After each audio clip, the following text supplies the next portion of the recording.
Just listen.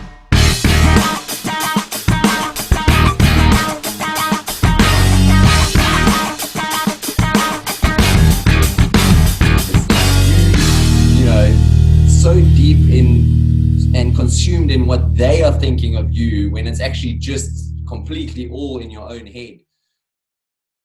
So very interested to find out about your last couple of months, obviously being pregnant and things. How's that been for you guys? Yeah, it's been interesting. I think being pregnant for the first time especially is interesting as a whole, but then it being locked down and being stuck and so much unknown. Stuck with me, yeah. Yeah, he can be a bit of a bugger. So it's been an interesting season, but actually, I've tried to keep my head in a good space and look at the positives of being in lockdown and being pregnant. It's time to rest, time to invest in myself and give myself some time to just grow a baby, I guess, No, but it's been good. I've actually enjoyed the time for myself, and not to feel like you need to do something or you need to go out or feeling obliged to maybe see friends when I'm not feeling great. So no, it's been okay, I guess, making the most of the circumstance we're in, really. Yeah. And is there any anxiety attached to you being pregnant in this time of this pandemic and things with the hospitals and stuff? Yeah, it's been interesting. I mean, Trev hasn't even been able to come into any of our scans. So he went. Yeah, it's been a bit of a bugger being your first child. It's new, it's exciting. But then they stop you at the front door and say, sorry, you can't come in. And they don't even have a good reason. I mean, they just, yes, okay, we know the reason is obviously COVID, but if I'm following all the precautions, I've got, it's quite a difficult one for me to wrap my head around. For them, it makes sense, obviously, but for me, it's I'm just literally going into the reception and into the first room on the left. I'm not seeing anybody. I've done all the P, whatever you call them. I've done everything that I needed to, and you can't come in, and you're so she's video calls me, and so there's the sort of the screen, the monitor with the little bubble on it, and I'm just on a video call, so that's a bit of a pity, I must say. Yeah, he only went to our first scan when we were are we actually pregnant, and is this little thing alive and kicking? But otherwise, man, so that's been sucky. But actually, I just heard from my doctor that he's allowed to come into the next scan, which is amazing. So we can see. Yeah. Other than that, I think I've personally been quite relaxed with regards to the virus and being pregnant and being one of, what do you call it? Woman who's more prone, even in danger of getting it. I'm pregnant. So what does it mean? What's that word? When if I get it, I'm one of the people that are more susceptible to it. COVID. Oh my gosh, we are hitting a blank here. I don't know what she's saying. So it's people who have got diseases and things like that. No, but one other word. Like an underlying condition. No. You do. Pregnancy is an underlying condition. Anyways, I haven't actually been, I think it's just who I am as a person. I haven't been super worried about being pregnant and possibly catching it. I've kind of just gone with the flow of things and just trusted that I'm going to be okay. And if I had to catch COVID while I'm pregnant, I know that the baby won't be affected from it. I'll just have to really just sit and heal because I can't take any meds. And I can't think of anything else really besides, I mean, I'm not making sense, am I here? No, you are. I mean, your lifestyle is one of living healthy and eating well and things. So obviously that covers you more than the average person who might become pregnant and now has to change their whole lifestyle for the baby, where you kind of live that lifestyle already. So. Well, yeah, exactly. And it has been hard because even your cravings and the nutrition side of things, as much as I wanted to continue being super healthy and stuff, you crave things, you feel sick, you have food aversion, so you don't necessarily want the healthy things, and you have to eat because you have to get some nutrients in. So it's been very challenging, especially someone who is a professional in the industry of health and nutrition and fitness. But yeah, I guess I'm knowledgeable of what I need to do and how I must go about training and eating for my pregnancy, and also like maneuver around the cravings and try to adjust in ways. So yeah, that's great. Yeah, so there's some fan questions on that actually. So I was going to leave these to the end because I know you guys are pushed for time today. So while we're on that topic though, because all of the fan questions for some reason were about your pregnancy. So the one is after nursing stages of a baby when it's just been born, what are your plans on the diet for the baby? Is it going to be something unique in terms of real food only, or just the general baby food, or have you guys considered that stuff? So saying after breastfeeding, I say she's going to breastfeed some of the things like 3 years old. Packing those nutrients, packing that colostrum, packing all the goodness. Yeah. Well, one of the questions was, are you going to breastfeed? That was one of the questions. So yeah, so definitely. Oh, we're going to try. You can't say now. Yeah. So obviously, breastfeeding in itself is a journey for women. I know that just from speaking to friends who have breastfed their little ones. But 100%, that is something I am all for. The nutrients the baby gets from your breast milk as a mom is like nothing comparable. It's absolutely unbelievable. So yeah, that's definitely what I'm going to do. How long I'm going to do it, I don't know, because I also don't know how my body's going to be and how it's going to work for me personally, but definitely as long as what's good and healthy for the baby. And then when we start going on to actual solids and good foods, definitely going to stick to the organic. I'm actually going to probably make most of the stuff at home myself because I am a foodie. I love creating and making things. I mean, it's the easiest thing to make. I mean, butternut and sweet potato mushed in a blender, and then you're good. Pretty much what you feed every day anyway. So nothing much. Yeah. So definitely want to go the healthy or organic way, or just homemade stuff for my baby. Yes. Yeah. So let's just backtrack a bit. If you guys can, just give people the bit of a background. Firstly, how you guys met and how you got into this career. You know, because it's quite a challenging career to build a brand around health and wellness and things. So can you talk a bit about that? Yeah. How we met? Just keep it simple. She stalked me on Facebook, and the rest is history. Great. Literally. True story. She was living in Joburg. I was living in Cape Town. I was racing a lot up in Joburg. So yeah, she messaged me on Instagram or on Facebook one day.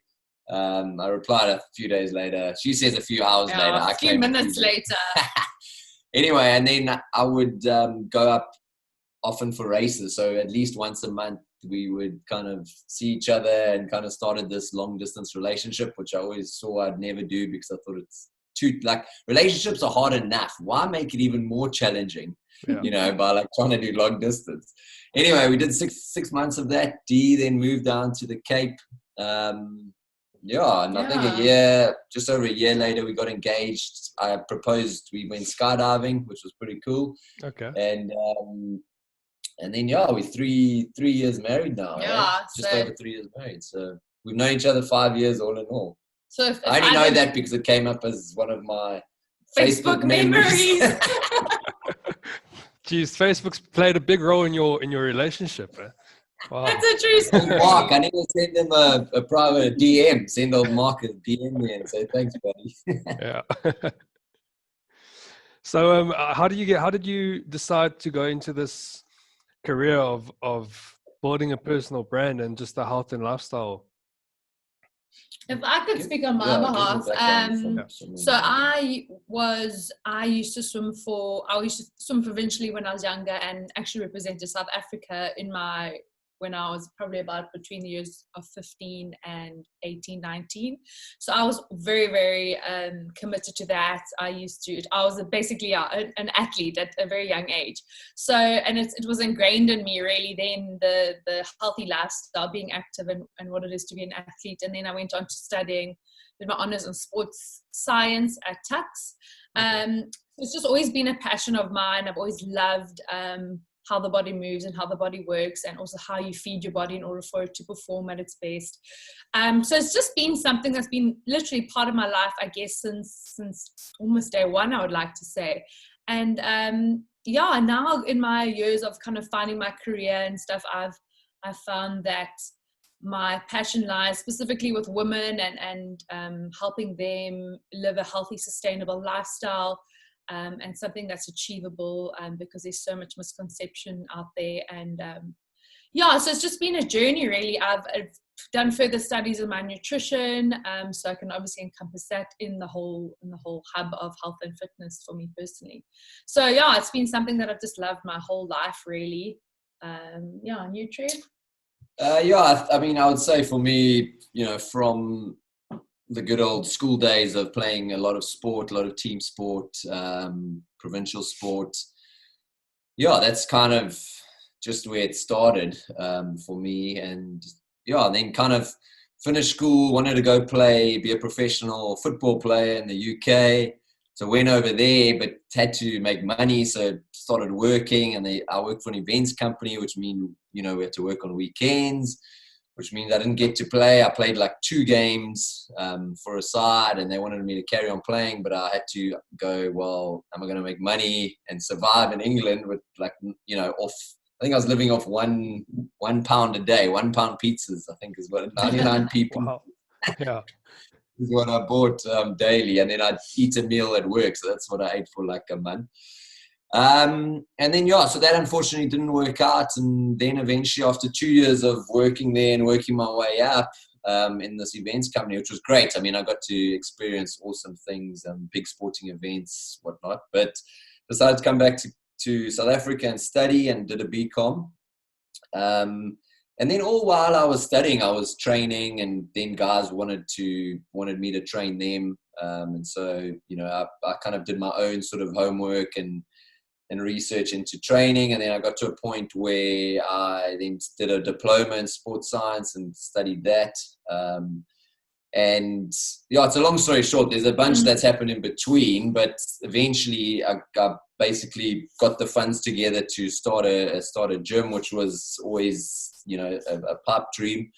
And flew. I was actually living in White River, a small little town outside the Kruger Park at that point, and flew into Cape Town, hired a car, and drove around for a month trying to find a premises for where I could open up this gym. So that was a challenge on its own. I mean, that's a whole other story. But found a space, and it was a shell, and built the gym, an indoor-outdoor hybrid sort of experience is what I wanted. And and one thing led to another from there. Then I got into the obstacle course racing.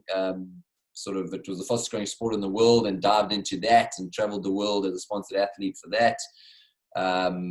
Got involved with MensHealth and all that's encompassed, and that's another story as well. That's the long and the short of it. Like in a nutshell, I mean, it all just kind of one thing led to another. Yeah. How many times have you been on the cover for MensHealth? Not to sound arrogant, but you get to a stage where they don't tell you anymore. So okay, wow. What I've counted is I think 21, but every now and then someone in a foreign country sends me a picture like smiling with like a magazine, and you on their countries, because they've got an intraweb MensHealth around the world. So you can just pull images, pull covers from all the countries. So you actually you don't really know anymore. But it was I think in 2 years I'd been on basically in a 2-year stint I'd been on 20. So it was quite hectic. Yeah. And that's the only reason I messaged them on Facebook. Yeah, she saw my MensHealth cover. That's why she messaged me. Yeah, I thought so. I thought it had to be something like that. So fickle, man. Yeah. That's what do you think he put? Why do you think he put his profile picture as a MensHealth? He wanted all the girls to be like, "Hey, how you doing?" Well, I remember walking into your gym in Durbanville, and there were MensHealth magazines on the shelf. So. Yeah, that was my receptionist. I had no part to play in that. Okay. Capitalizing on it. So, but I mean, do you receive royalties for that if they put you on around the world? So, yeah, I to be honest, no. You kind of get paid. initially, and you'll do different times, and all of those they pay you, but you don't. The thing is, their big sort of driving force is they say every person wants to, or every guy, for instance, on a Men's Health, or every girl on a Vogue wants to be on the magazine, and it's publicity for them, and it's a big career move, exposure. So they use that angle quite a lot. So they don't necessarily pay amazing. Yeah. Sorry? So, I mean, when I contacted you about this podcast, then one thing you said to me was you're quite excited because you're all about the mind. Yeah. So can you talk a little bit about that? What do you see? Why do you see the mind as such an important part of what you're doing? Sure, man. It's just so, like, it's obviously the starting point, isn't it? Once the mind is right, the body will follow. It's for me, it's creating, you got to create that habit. You got to start off, let me backtrack a step or so. It was probably it's been about 5 years now since I had 5 family members pass away in 1 year. And my sister and my grandfather within the same week. And they were both obviously very close to me. And my sister specifically, she passed away. So she took her own life, but a major factor of that was depression. And so that's trying to understand and grapple with, depression and mental disorders, mental disease. That was something that was it wasn't something I'd ever struggled with. So I didn't understand it. I couldn't grasp what she was going through, and she struggled with this for years. Yeah. And so that was something that it really got me thinking, like, what role does how we see ourselves, the perception of ourselves. I mean, there's a quote I love that goes, it's a guy called Cooley. I am not who I think I am. I'm not who you think I am. I am who I think you think I am. And so you live in a perception of yourself. And so it's not, it's not your reality, the pressure you're putting on yourself of what you think other people are seeing of you. It's not that. It's you, so deep in and consumed in what they are thinking of you, when it's actually just completely all in your own head. And so it's understanding and grappling with that, and realizing that, you are powerful. There's greatness that is pre-built inside of you, and it's just about expressing that. It's getting it out. And so I think a lot of people just don't give themselves enough credit, and they go, like, I can't achieve anything. I don't have this. I don't have that. They blame circumstances around them. And yet it's not about that. It's about, we make 35,000 decisions a day. I mean, so there's definitely room to make good choices in those 35,000, I'd say. So, you have the choice to be happy. You have the choice to make good decisions, be conscious of those decisions. And so it's building habits. It's creating discipline, creating a form of dedication, and using that willpower we all have. I mean, we've all got willpower inside of us. It's just, we don't tap into it. We don't take control of it. And so, for me, I guess that's the starting point, with the depression element. And then through my athletic career, everything that I've kind of pushed with obstacle course racing is the most grueling mental and physical sport, I'd say, one of the most grueling out there, because you just are pushing your body to such limits. But your mental game, your mind is wanting to pack in the towel all the time, because apart from trying to run it under 3 minutes a K, but under 4 minutes a K, sometimes you're pushing under 3 minutes a K, and you still got to carry 50 kilo sandbags up a mountain and swing through obstacles. Like, there's just a lot to it when it comes to obstacle course racing and what the body has to go through. And if your mind's not in the game, that body of yours is not going to work.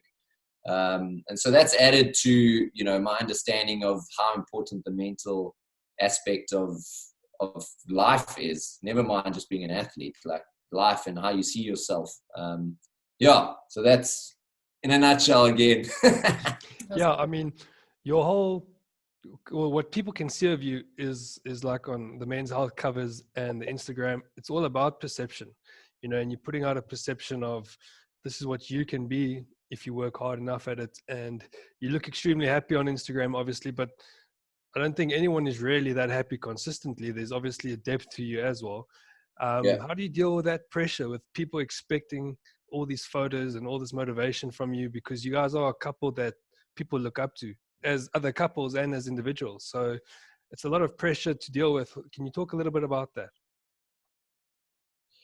So yeah, I mean, touching on obviously that quote that I said, that, you know, the perceived sort of the perception inside a perception of ourselves. Excuse me. For me, that's okay. Sorry, let me just say, I started a YouTube channel recently called What Wednesdays, which is it's about, you know, just sort of weekly motivational, inspirational words of encouragement, touching on different topics. But when I initially started it, that was the main goal of it. But my very first video, I stood there in front of the camera going, I had planned what I wanted to say, and out came something completely different. Out came why this sucks, why all my insecurities, how I'm not always motivated, how I do feel like I battle a lot with anxiety and even leading into depression to some degree. You know, why I doubt myself so much, why I'm so fearful of certain things, why I care so much what people think. So all those things came out, and it was a big realization that, you know, we are all human, and we all have our weaknesses and our faults and our insecurities, and we can't let the opinion of other people's, you know, define our reality. And so that was a massive sort of realization for me, that it's fine to be vulnerable, it's fine to be open, because everyone is. We're all human. We've all got, as I said, our faults. And so, yeah, it's a journey. It's not a destination. Life's a journey, and so we want to constantly be growing, improving, working on ourselves, learning, and that's what I'm about, man. For you, Daniella? Yeah, you want to add to that?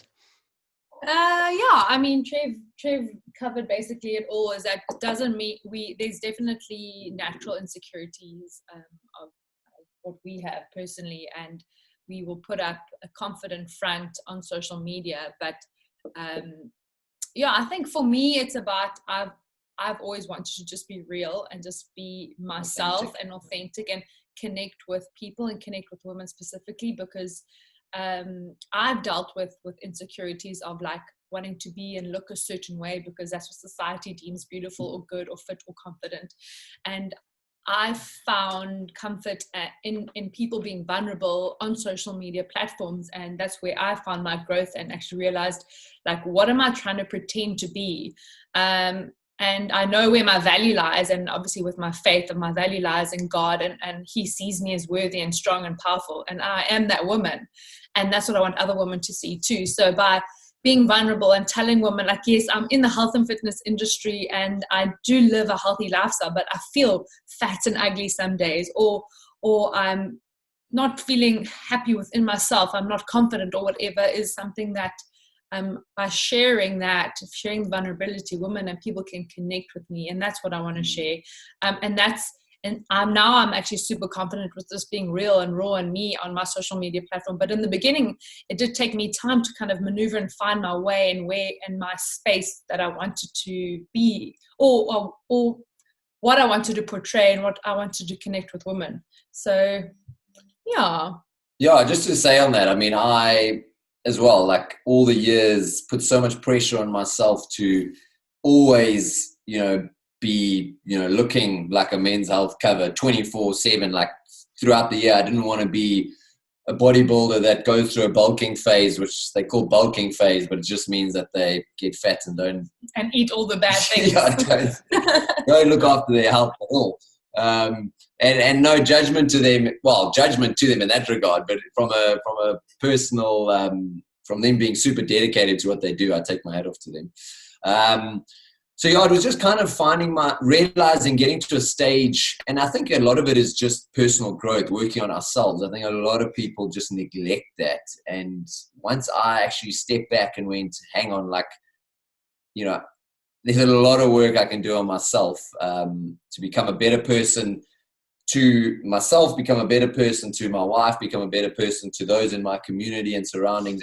And so that kind of is now, I still have work to do. As I said, it's a journey, but it's kind of overflowing into, you know, from a public eye perspective, when it comes to this TV show I was just on, I try to always just be like my authentic self. Like, although I'm driven and disciplined and dedicated, and I've created good habits which have taken time to install. It's not easy, that's for sure. A lot of guys just say, oh, you're just a disciplined guy, it's easy. No, it's not at all. I mean, I struggle to wake up in the mornings, but I force myself to get up at 5 a.m. every day type of thing. And yes, I have my slip-ups here and there, but it's creating those good habits, as we know. And so it's, in all of that, I'm still trying to be authentic and vulnerable and say, guys, like, I have my downfalls, I struggle. And so I'll put that across on social media nowadays, which I never used to. So although 99% is still trying to be inspirational and inspiring of others, showing that I'm disciplined and dedicated to my task, I still do want to be, like Daniella says, show that, you know, you can have your off days, you can be down, you can all of X, Y, and Z, but it's just about picking yourself up, get going, you know, don't wallow in your own self-pity, because it's not going to serve you. Yeah. And playing small doesn't serve you or anybody else for that matter. I think it's quite powerful for the message of vulnerability, which is something that I'm working on consistently with private clients and things, to come from people like you, you know, because you guys do seem like the perfect couple, but what you're putting out on Instagram isn't the life.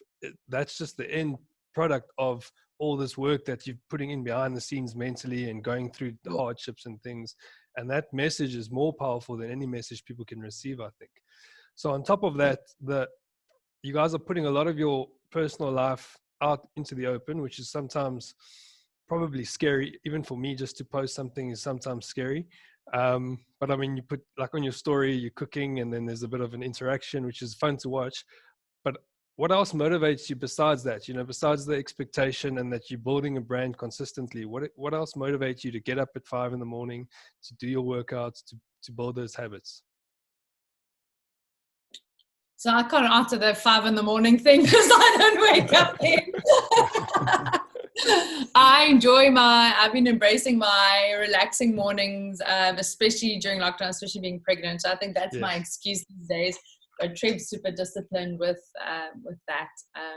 I think if I can just speak on Trev's behalf quickly, is that he's super self-motivated, and he strives to be he inspires me to be a better woman and a better person every single day. And I think he wants to have a good influence on people in the world. So I think that's also why that inspires him to live out his purpose. And that's, I think, what motivates him. So a lot of his motivation comes just from, like, his own self-motivation. Like, he knows he needs to do it because he's not going to be better by sitting on his bum and doing nothing.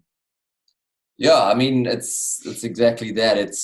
I want to, you know, as I said, we've been created on purpose with a purpose. And so I believe we've all got a purpose that we, you know, that is amazing and is full of, let me go back a little bit.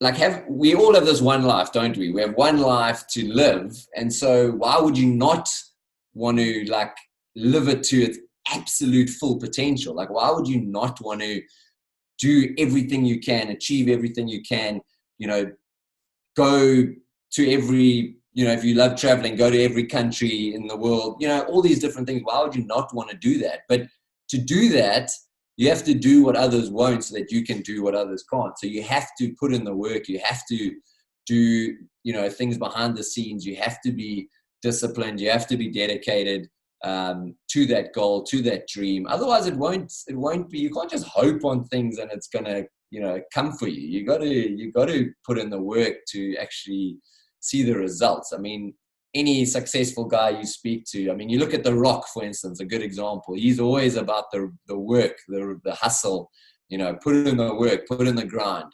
Yeah. And so, yes, that's, you know, often what I want to, or I like to think that's often who I want to be. But yeah, I have my downtimes. I procrastinate a lot. There's often times where I've wanted to get a lot more done in a time frame than what in reality what I have. And so I'm not, you know, I'm not saying to guys, you know, you always are going to be at your best. You're not always going to be, you know, dedicated and disciplined and on fire. I mean, I am testament to that. I'm not always like that, but I do try my hardest to be the best person. I do believe we are, you know, a masterpiece created by the master. And so if that is the case, like if you're a masterpiece, you want to live that out 100%. So yeah, that's kind of the outlook on life I have, I think. And that outlook obviously fuels everything you do. It's not just the exercise, but it's the way you eat. It's the sleep you put in. It's, you know, all the small little things that build up that end up being the Trevor that we all see now. But if you don't put it in with everything and not just only on the photo on Instagram, then you're never going to quite get to where you can be, you know? Yeah. So yeah, I mean, it all starts, you know, there's a starting point. So for instance, you putting in dirty fuel into your car is not going to run well. So if I'm putting in bad food into my body, my body is not going to optimize itself, which means that it's going to overflow into the energy I have in my day to then do my work, to then love my wife, to then go and exercise and get my body feeling strong. Like there's all that, you know, it overflows into everything. So nutrition as a standalone element is obviously so important in life, and put good energy into your body so that you can expend good energy type of thing, the sort of layman's terms of it. Yeah, I mean, Dee can obviously sort of chat more on that.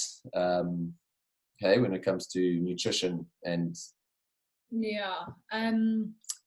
Sorry, I missed the question. I didn't see. So let me give you an example. So if No, it wasn't. We can edit this out. Sorry. No, it's good. No, if I go a weekend and I say I'm gonna have some fun, I drink a little bit, I snack the whole weekend, I'm not eating the way I like to eat, Monday, Tuesday are the worst for me. I just don't get going. Mentally, I'm foggy and fatigued. So it kind of plays into that. I can still then post a photo on Instagram and look good, but I'm not feeling good and I'm not getting to the things I want to get to. So the importance of small things like your diet and things on a daily basis is basically the question. Yeah, well, like Trev said, nutrition, I think, is like Trev said, food is fuel. And actually that's what I always say to my clients, to people, food is fuel. If you're not fueling your body good, high quality nutritional food, you are not going to perform mentally and physically. And so it's just being aware of I'm not even finding my words here. Eating good whole foods and not eating. Oh my gosh, I'm not finding my words here. Please fill in for me. Sorry, I've got brain fog. I'm blaming it on pregnancy these days. That's why this isn't live. Exactly.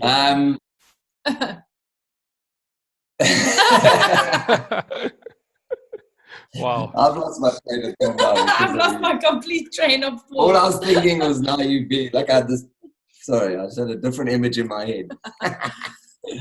But I think what people need to realize though is we put this thing across of, you know, these meals. That's what I've just recently been putting on Instagram is like the meals we eat, because for a long time I know guys always used to say to me, Trevor, like, what do you eat? Like I'm sure it's like boiled chicken and broccoli every day, and like you can't get, you know, in great shape unless you're eating like boring, meticulous, rigid meals. And so recently I'm kind of just going, guys, actually this is more like what I eat. Yes, the actual food, the nutrients, the actual quality of the food that we eat is always pretty good. It's not always necessarily how do I put it, the most straightforward, simplistic, like, yeah, there might be a bit of sauce here and there, or there might be, I might be stretching the boundaries I might have too many fats, for instance, in my meal, or this and that. If an actual nutritionist or a dietitian stopped and looked at my food plate. But that's not the point. It's looking at a holistic balanced view. I mean, what's the stats? It's like 99% of people that start rigid diets don't maintain them a month later or 2 months later. Like, they put on more weight than when they first started the diet, 6 months later. And so that's not sustainable. And so it's getting back to the whole live a balanced life. And so for me, it's not, I might not be as strict as I used to be with my eating. I'll be honest. I probably was a little bit more when I was a bachelor. You also don't know what all to cook. So it's pretty simple. It's like the same thing day in and day out. Now Daniella's like opened up my mind to some more exciting meals. But they can still be nutritious, can still be packed with all the macros that we need to fuel our day and to feel on top of the world. But in saying all of that, I did want to say that we still have massive sweet tooths. We still don't always, we'll have cake on the weekends, but in eating bad, and like you said, like you might have a few too many beers or whatever the case be, that's part of living that balanced life.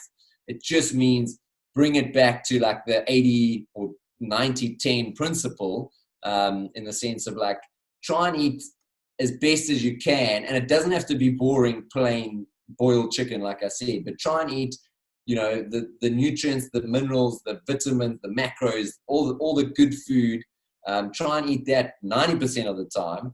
And then when you do fall off the wagon, keep it to like a Saturday, so that you can get back on it again on a Monday and keep going. Because 90% of the time, you're always still ahead of the game, aren't you? It's when guys are venturing into that 50-50 sort of scenario, 50% cuck food and 50% good food, you're never going to reach your goals. So you want to keep it 80-20, 90-10, keep it in that bracket, and it still gives you that leeway to splash out a bit, but just get back on the wagon and get going, and look forward. I think what's very important is sort of positive, like, affirmations or positive rewards or classical conditioning or whatever you want to call it, where there's like a reward. So if you are staying strict, and for you it's difficult to be strict with your diet, know that there's a reward coming at the end of the day, or not at the end of the day. If that reward is a small piece of dark chocolate at the end of the day, fair play. But I'm meaning, when I say end of the day, I mean end of the week. So if Saturday is your day, have a bit of a binge out on your Saturday, but know that that's something you look forward to. So then by Sunday, Monday, you're back on the wagon, you're back hitting it hard. You know that you feel better, because in the back of your mind, you feel terrible that next day after you've had that binge anyway. So get back on it. Live out your week eating well. Know that your reward's coming end of the week, and try and get into that cycle, get into that habit, get into that rhythm. And it's about living a sustainably healthy lifestyle. So something that you can sustain day in and day out, weeks, months, years. It's not something that you're following strictly and rigidly, because that's never going to be something that you can stick to. And that's, and then, like what Trevor and I, we lead a lifestyle. We know what we need to have in order to perform well physically and mentally, but we also lean into ourselves, because mental health is also something I have such a passion for, baking and sweet things. And also I love a good cake. And that for me mentally is just rewarding in itself, just being able to indulge in that delicious slice of cake. That makes me feel good. So that's also positive mental, positive, mental health, exactly. But it's making sure that it's what you know during the week and during times where you need to focus on your performance mentally and physically, you're feeding your body the fuel that it needs to perform at its best. Yeah. So I mean, you've mentioned a couple of times the holistic or the natural way, or the organic maybe type of eating. That's probably more important than being strict and never having sugar, is rather than the 90% of what you're doing, just ensure that is whole foods, it's organic, it's not fast food, it's not, store-bought processed things. It's as much as you can, whole foods, real foods and things. So just quickly touching on the previous point as well, then to go into what you've said now is the education behind it. I find dealing with clients, dealing with people constantly, you always, typical, you go for dinner, you go to a dinner party with friends, and the conversation somehow always gets to like food and nutrition and fitness, and then all the different diets, your keto and your intermittent fasting and your banting and your blah, blah, blah. And so what I find is a big thing is just the education behind eating and what you're putting in your body. I think there's a lot of misconceptions out there. There's a lot of guys going, well, Trev, last week on Wednesday for lunch, I had a Kauai wrap. I ate so healthy, Trev. I ate so healthy. I had a Kauai wrap and a large Kauai smoothie, and like, I'm on track. I did so well. And I'm like, buddy, like, no. Firstly, because yes, you ate better ingredients, so to speak, than if you had gone to Steers. I agree with that. So the actual quality of your calorie is better. But you are trying to lose weight. That's your goal, isn't it? Obviously, you've got to see what people's goals are. Your goal is to lose weight. You've had an 800 calorie wrap, and you've had like a 600 calorie smoothie in one meal. That's like 3/4 of your calorie intake for the day, as an example, for instance. So you're never going to lose weight if that's the type of mentality and understanding you have around food. So it's not just about, okay, no, I ate healthy today. It's like, actually, did you eat too much? That's the bottom line. And so portion size is a massive thing for people. I always say, guys, just start off. You don't even have to eat the best, the value of your calorie or the goodness of your calorie doesn't have to be that amazing off the bat.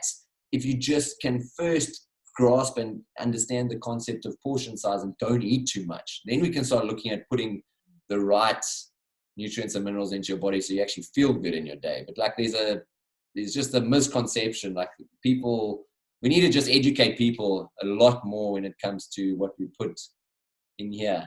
Yeah.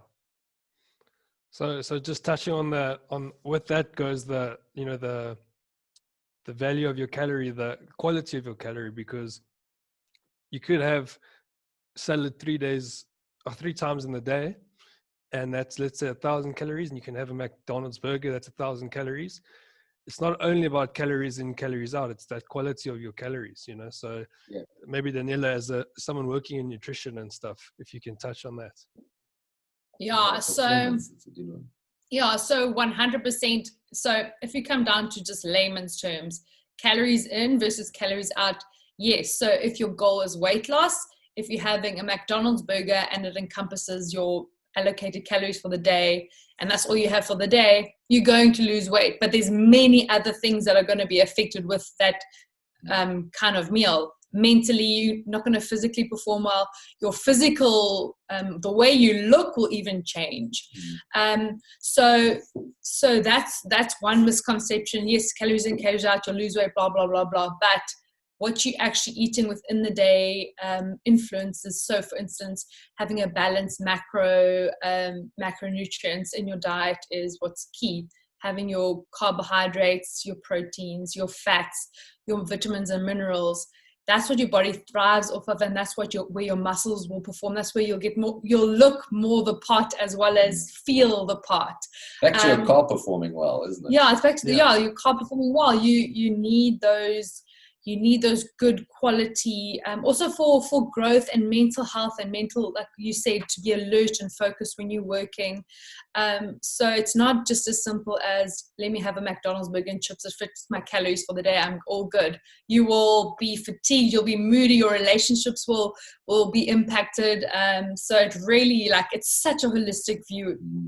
Just to touch on that, I suddenly had a thought. I was at a dinner, like a get-together, obviously pre-COVID, and mates were like, MyFitnessPal's obviously a very popular calorie tracking app, and so Oaks were there, with their brandies and cokes and their fast food, and they're like, no, it's cool. Like this still fits into my calories for the day, so I'm good. And I'm like, oh, you just don't understand the concept yet. Another thing, so it's funny because another thing with eating foods that are not good nutrients is that you'll have cravings. You'll hit such lows where your body craves the sugary carbohydrated foods, and then it's like a roller coaster of going up and down, where fibrous foods that are good healthy fats keeps you sustained throughout the day, throughout the weeks, and you're able to actually maintain a good healthy nutritious diet, and you don't feel like you need sugar because your body's trying to survive and saying sugar because that's what it gets it up to a high again. So it's quite complicated actually.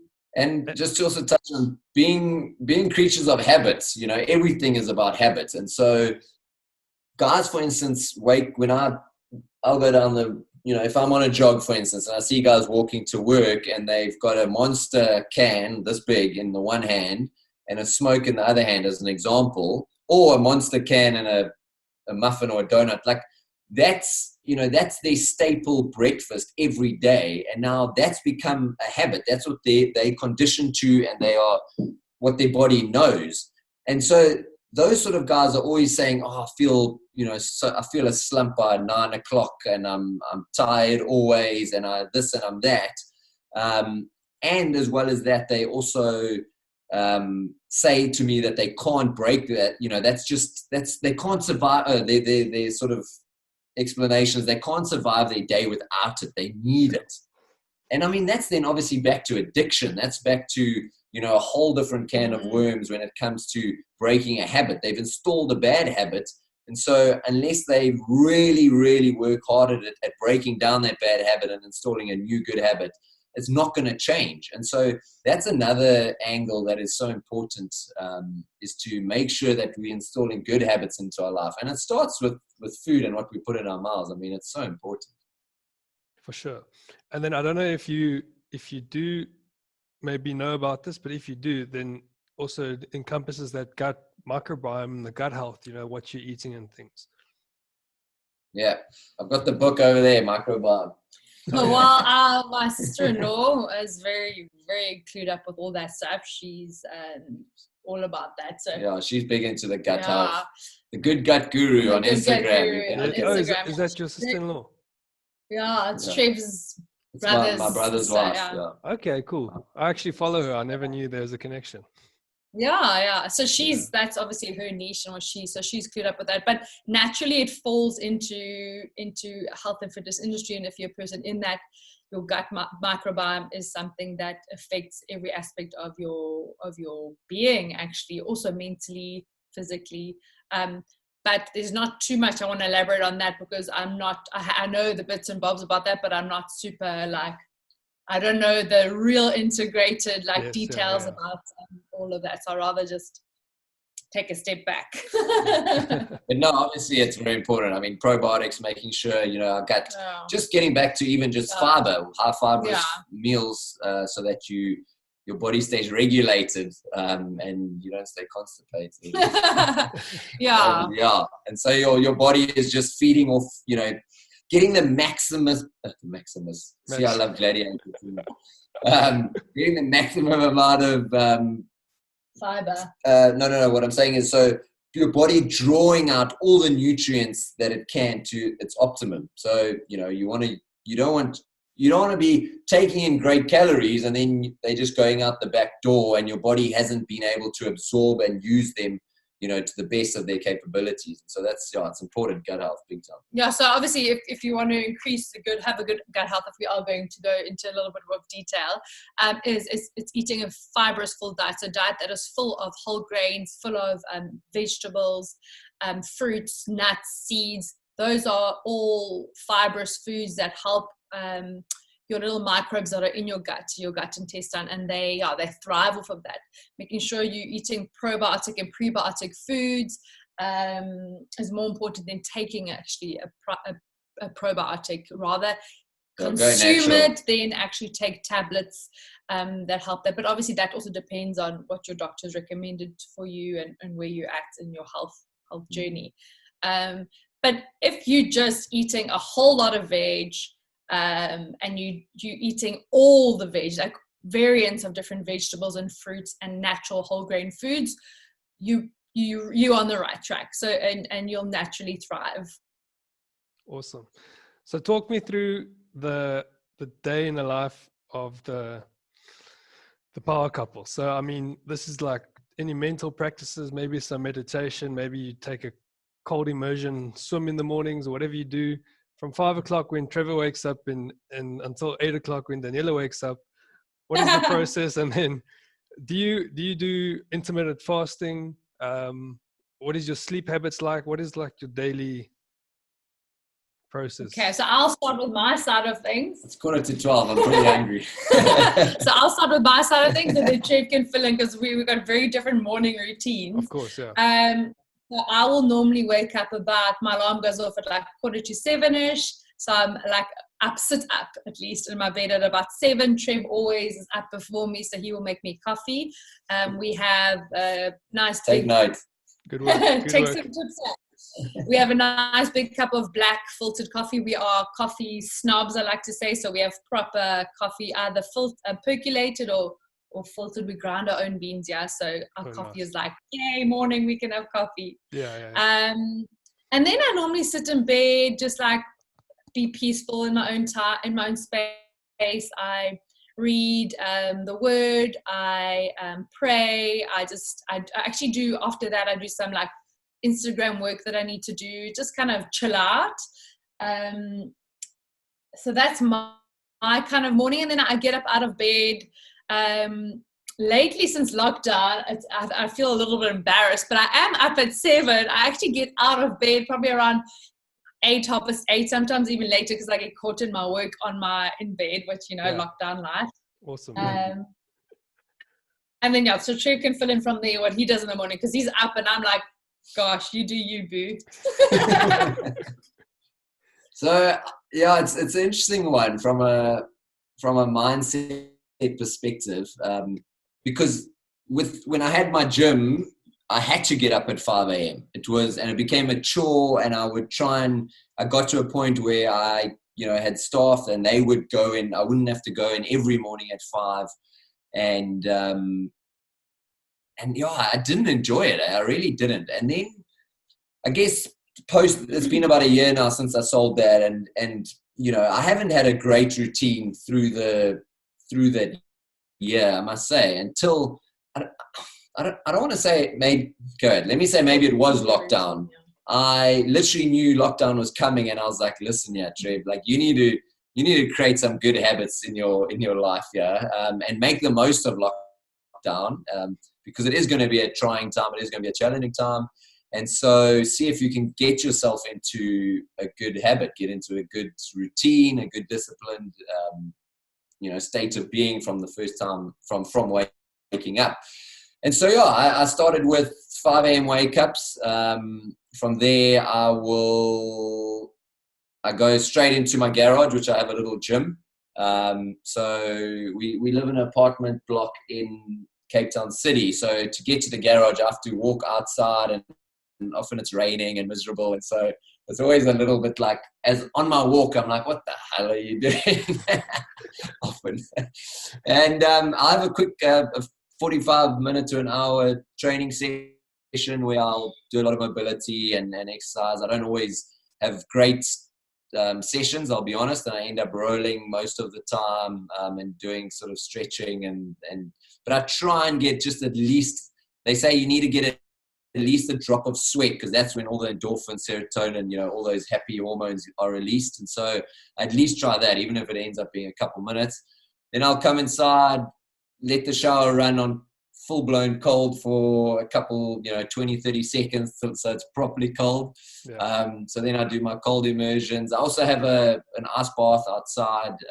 He was doing the ice bath in the beginning of lockdown, but since it's gotten even colder now, he's doing his cold shower. So he's still doing it, part of it, but so now the water is properly cold in winter. But so I try and cool down. I try and make sure I'm not sweaty or hot when I go into the shower, because that defeats the purpose. Then it's too easy. So then I make deep coffee, and maybe I'll stretch a bit more until I'm like chilly again because it's obviously winter. Then I'll have my cold shower. Then I'll come, get changed, and I'll sit down and have my little meditation session where I do Heart of the Rose. So a great book I enjoyed was The Monk Who Sold His Ferrari. And so in today's world with all the stimulus we have of social media and everything, to actually focus in on one thing is difficult, as we know. And so... Sorry, this thing is just taking you away. I don't know what's happened. Did you touch something? No. Can you still see us? Yeah, you guys are still good. Oh, okay. Can you not see the email pop up? No. It's weird. Okay, Yeah, well, that's fine. You're just on a small piece of the screen, but we'll carry on. Well, I can see you guys good, so. Cool. So so training. The rose thing you were saying. Yeah. So I just wanted to, but he's going to have to edit this now because we screwed it up. So I wake up in the morning. At 5 a.m. I go straight to my gym. I'll do a 45 minutes to an hour session there. Then I get back inside. I put on the coffee for Daniella, and I'll have a cold shower. Ice cold. I don't put on any hot. I don't start with hot. I don't end with hot. I just have it cold. Cool. And I've got used to it. I must say it's still a bit challenging initially mentally, but once you're in there, the rush you get, the nerve receptors, the chemicals that flow through your body with that cold shower. I can walk into that shower even after my workout feeling down and depressed and not ready for my day, and I'll get out of that shower, man, and I'll feel like $1 million. It's amazing. Like anyone out there who struggles with mental issues, just jump in a cold shower, give yourself a good 2 months of doing it and see the difference and the results. Then I'll go and sit down. Before I have my coffee, I make sure I'm not distracted by anything, and I do what's called Heart of the Rose, where you focus in on one element for 10 minutes. Because with all the distractions of life and Instagram and social media, and there's so much stimulus around us, it's getting more and more difficult for us to focus in on one thing. I love the acronym for focus. Follow one course until success. And so that's a great little acronym for focus. And so that just helps me then align my day and get through tasks in my day. I find it definitely helps. From that sort of meditation focus, I'll then, it's important. My spiritual aspect is important. So I read my Bible and have, about 10-15 minutes there. And then, by then it's like 7:30 and I'm ready to start my day. So sounds like a lot just before 7:30. But it's like you're making sure that you set yourself up to have a successful day, really. That's what it sounds like. Exactly. So, and then I'll come to my desk here and we'll start. Yes, I have good days, I have bad days, I have days I procrastinate and I don't even know what I've done and it's 10 o'clock already, which annoys the crap out of me. But that's life, man. And so I got to be real and honest and say that it's not always sunshine and rainbows, but I try my best. I'm trying to set myself up in the best way. And if I don't have that routine in the morning, I find the whole day is just all over the place, and it's hard to get my mind focused in on the task at hand. That's since lockdown I've been seriously dedicated to that. I know they say scientifically, or you hear different things, but from what I've read, 66 days to build a lasting habit, and so that's a long time. And so I think I'm about 50 days in, so I'm holding out for getting there. Yeah. So I know you guys are pushed. Sorry, do you wanted to add to that? Sorry. I was going to say we focus a lot on just our morning routine, but you also asked about how we go about the rest of our day and intermittent fasting and stuff. So I thought I'd add in there. Of course. We normally we've been intermittent fasting for a couple of weeks now, or probably a little bit longer than a couple of weeks, say about a month, 2 months. And we decided to just start because we wanted to just change things up with the way we were eating. The way we were eating was good and healthy, but we find it's very good to kind of every now and again throw a bit of change into your eating habits. Just say trial and error is important for everything. And so to say to our clients, try this or try that. We want to have experienced it first. So we did 4 months of being vegans, for instance. Oh, wow. Okay. Yeah. Yeah, I was going to say that also for the industry we're in, it's really good for us to have experience in intermittent fasting, veganism, vegetarian. So we do every now and again test these out. But yeah, so we've been intermittent fasting. You see how small I've got. I know. I feel like I'm like bigger than you. No, so we do the 16-8 fast at the moment, which is 16 hours fasting, then eating for 8. We probably eat dinner around 7 at night, and then we have our brunch breakfast at about 11-12 in the day. And yeah, we find that it really, really works well for us. And yeah, we're still eating super healthy, obviously, during the day. For the most part, we have our weekend binges. Oh, well, I mean, like we spoke about earlier, I mean, like, yeah. So yeah, we've been enjoying that. I actually got a lot of backlash from when I announced that I was intermittent fasting while I was pregnant. So I'm actually so I'm actually doing a blog post on that, because I got all these questions from women that are pregnant, that are not pregnant, and with all these concerns. So I'm going to do a nice blog post on that. But basically, your body is a incredible thing, and it depends on what your body can handle, if you can intermittent fast or not. So there's so many factors that go into being pregnant and intermittent fasting. And you got to know your body. And you got to know your body. Yeah, there's certain factors. So for me, I'm very educated in this field, so I know what my body needs, and I'm very in tune with my body. And I find that I think I'll elaborate that more on the blog post that I'm doing. But it's, for sure. Because we got to launch that thing at 12. That's 3 minutes. Yeah. So how much minutes you guys got? Let me just. Well, we can kind of wrap up now. I mean, we can. Do we have to do it at 12? Exactly? No, we can be in this region. It's fine. Okay, we got a couple minutes. Give it 5 minutes. Now. 5 minutes. So on that, tell us, what are you guys launching now? Because when this comes out, it would have been out by a week. So you're not spoiling anything by saying it. Yeah. So it's just, we do these online challenges every couple months just to kind of help people that feel like they're in a bit of a slump, that want a bit of a transformation, or just want to get back on track, or they just need a little bit of oomph, a little bit of motivation.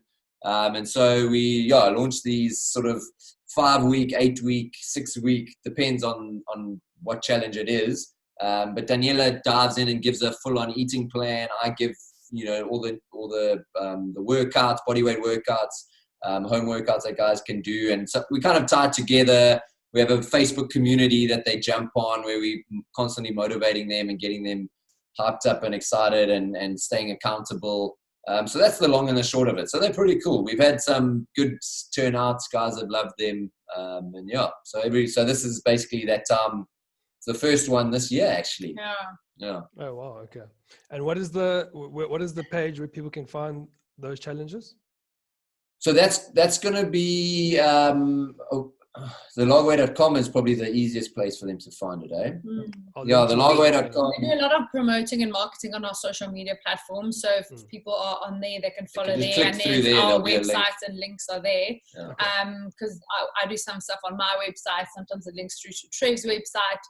But just following our Instagram, social media platforms, you'll be able to get all the information that you need. And we always available on the screen. Yeah, we'll be able to see it. Yeah. So let's end off with the quick fire questions that I ask all the guests. The first one is the 3 best books you've ever read, or 3 books that you'd recommend to people to read now. So for me, As a Man Thinketh is a great book.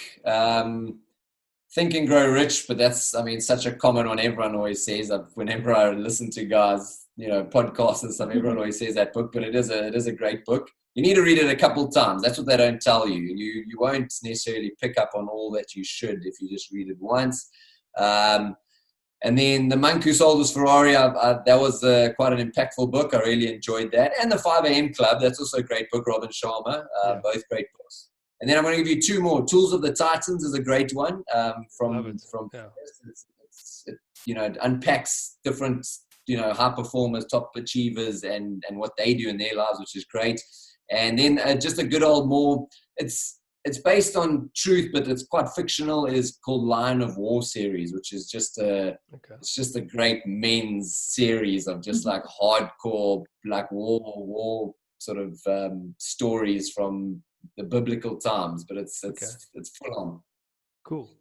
I'm not such a big book reader, if I'm honest with you. She loves articles and I'm always reading stuff, articles, journal articles, also with regards to nutrition and stuff. And Trev has influenced me to be more of a book reader, but I start and then I end up like not finishing. So I don't know.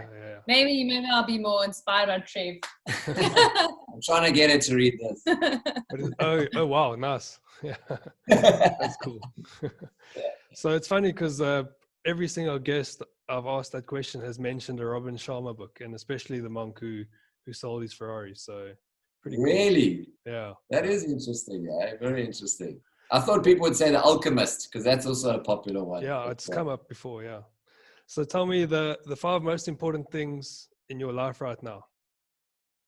I'll answer this one. Yeah. Definitely God is the consistent in my life. I definitely appreciate Trevor being an incredible husband, especially during this time of being pregnant. I'm glad I'm number 2. I'm grateful for just being able to, I think we take for granted, is just to have comfort and food at these times. I mean, we drive around Cape Town city here, and there's just so many poor people begging for food and lying in the corner by a tree with no warmth and stuff. So we take that for granted. So I'm super grateful for that. I'm grateful for having my own business and running a business online during these tough times. And I think grateful for family and friends who have been supportive through all of this, and being pregnant and not being able to see lots of family who live away, not in Cape Town, and their love and support through this time. So yeah, for me, number 1, God, number 2, Daniela, number 3, family, number 4, mental health, and number 5, physical health. So that sounds simple, but those would probably be the top 5 ones that are right there that I consciously think about. And then obviously within all of that is gratitude and everything else that flows from it. Awesome. Where can people find you? I know your social media things, I'll link to it, your website, your blog. Just give the names of it so that people can go and find you guys. So for my Instagram, it's Healthy Living with Daniella. And then my email address is also healthylivingwithdaniella@gmail.com. And my website is healthylivingwithdaniella.club. But that is all. You can all find me on my Instagram handle, Healthy Living with Daniella, and you'll be able to get all those links there. Awesome. Yeah, and for me, the Lagerway on Instagram, the Lagerway.com on looking at you. The Lagerway.com, which is a new site, so there's a few things I'm still trying to figure out on there. But anyway, that will be fine. And it's the Lagerway, W-A-Y, which is like the Lagerway. The Lagerway, because our surname is actually spelled W-E-Y, but so people get confused. Yeah. And I couldn't. MensHealth spells it with an A. Do you know that? I know the thing. 90% of people spell it with an A, so I've just kind of gone with it, and it's easier to say do it the Lagerway, or the Lagerway is easier. Anyway, so. That's the Lagerway.com and the Lagerway on Instagram. Facebook is Trevor Lagerway as well. I've got an athlete ambassador page. They can also get info on there. Twitter is the Lagerway. I'm not super active on there, but bits and pieces come up on there. So it's the bottom line. Cool. Listen, guys, thanks so much for your time, and good luck with everything you're going through with the pregnancy and the businesses and stuff during lockdown. I hope we can do this again one day, because there's quite a lot of stuff that I think we can get out of what you've gone through and what you've experienced starting your own businesses and everything. But for now, thank you so much. I appreciate your time. Thank you so much, buddy. We appreciate it. It was awesome. It's been really great chatting to you. And I want to catch up with you personally as well. It'd be good to pick your brain. We'll do that for sure. Thanks, Trev. Awesome, man. Have a good one. Cheers. Go well. Cheers. You too.